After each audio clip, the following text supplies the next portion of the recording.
Local 4 News starts now with a breaking news alert. And that breaking news comes from Detroit. Police say an officer has been injured in a car accident. Let's get right out to Mara McDonald, who is on that scene for us. And Mara, what can you tell us? Jace, what we know right now is that police officer was injured when another department vehicle hit the vehicle that officer was in. Injury to the arm. At the hospital right now, we're told in temporary serious condition. This all is a part of a narcotics investigation. DPD was running here on Andover Street. Commander Constance Slappy briefing us just moments ago. Take a listen. We have 2 search warrants that was being served at 2 locations on this block at the same time. At one location, the dogs were shot, and at another location, my officer unfortunately was hit by another vehicle. Back here live, so what you hear is that DPD, working a narcotics investigation, served a warrant at a home on this side of the street and a warrant on a home on this side of the street. In one of those homes, you had 2 dogs that were shot. On the other side of the street is where the officer was injured. I will be back at 5 with a full rundown on everything police are saying. We are live on Detroit's West Side right now. I'm Mara McDonald. Back to you. Yeah, boy, a lot going on there, Mara. We'll see you at 5.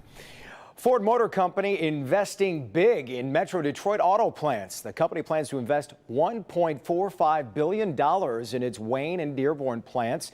In Wayne, $750 million and about 2,700 new jobs will go to the production of the Ford Bronco and Ranger.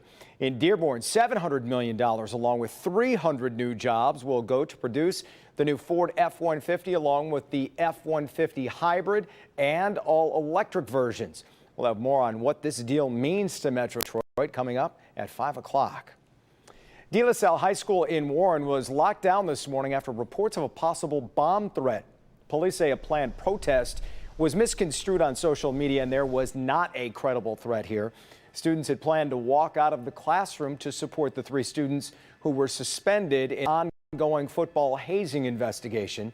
This comes one day after those students filed lawsuits against De La Salle. The lockdown was lifted a short time later and students were let out early because of a planned half-day. Police are searching for answers today after a family tragedy in Plymouth Township.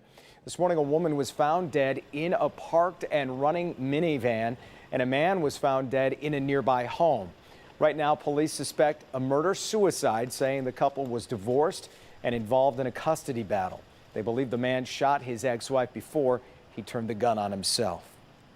We also have breaking news from the Detroit Lions today. The team just announced coach Matt Patricia will be coming back for the 2020 season. This is in spite of the team's 3-10-1 record currently.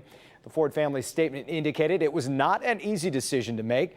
Bernie is gathering reaction to this decision. And by the way, Patricia, not the only one who is coming back. You could probably draw that conclusion, but we'll have more coverage on this coming up at 5. If you're not a fan of the winter weather, well, what are you living here for? I mean, I'm sorry, that was supposed to be buckle up because it's going to get worse.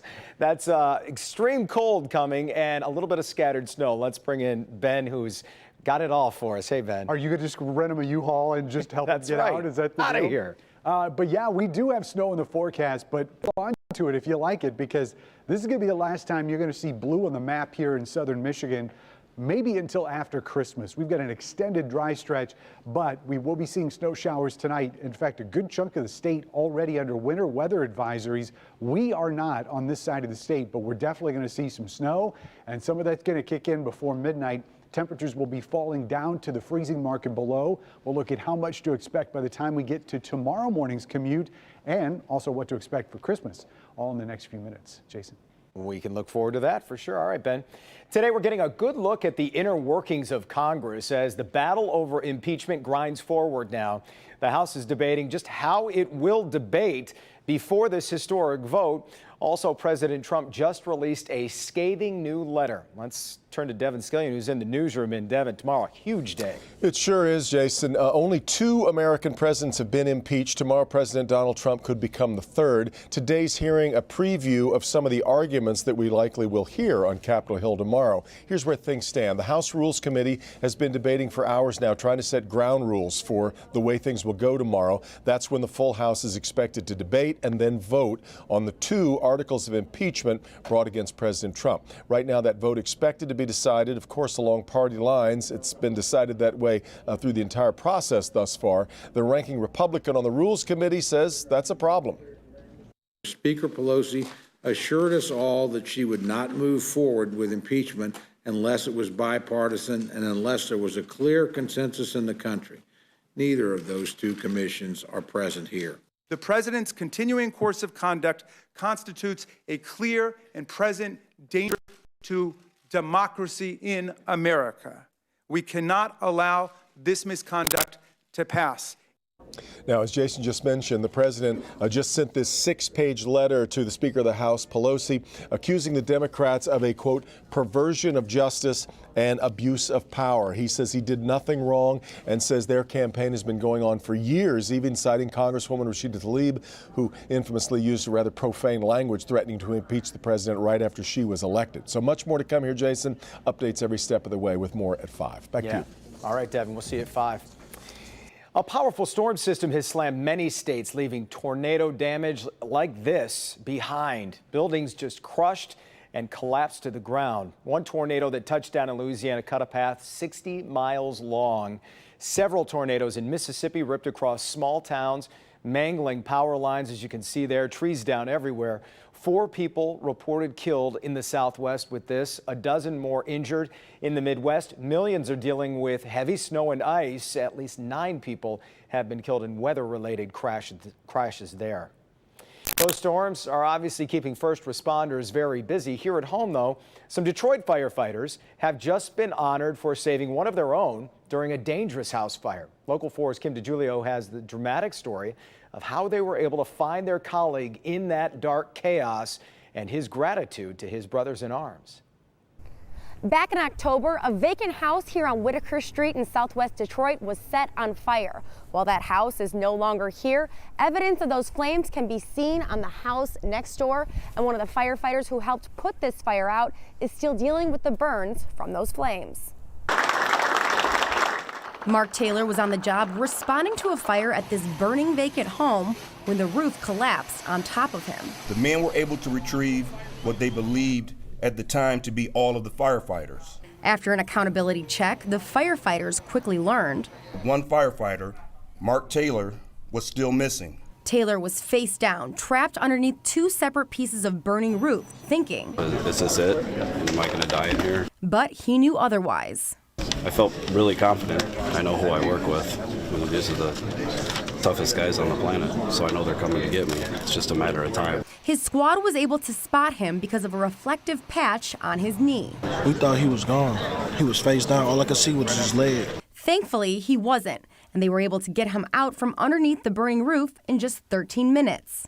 We pushed the first piece of the roof off with pike poles, and then we had to get a chainsaw and cut it, and we was just trying to get him out. I love these guys. I count on them every day, and they pulled through. And while Mark Taylor is still recovering from third-degree burns, he was able to come and honor his fellow firefighters and watch them receive individual citations for their acts of heroism. I know some guys got hurt getting me out of there. But his team was willing to do whatever it took to get him out of there. I love you. I love you too, Jim. Love you. I love you, man. I'm happy you're here. In Detroit, Kim DeGiulio, Local 4.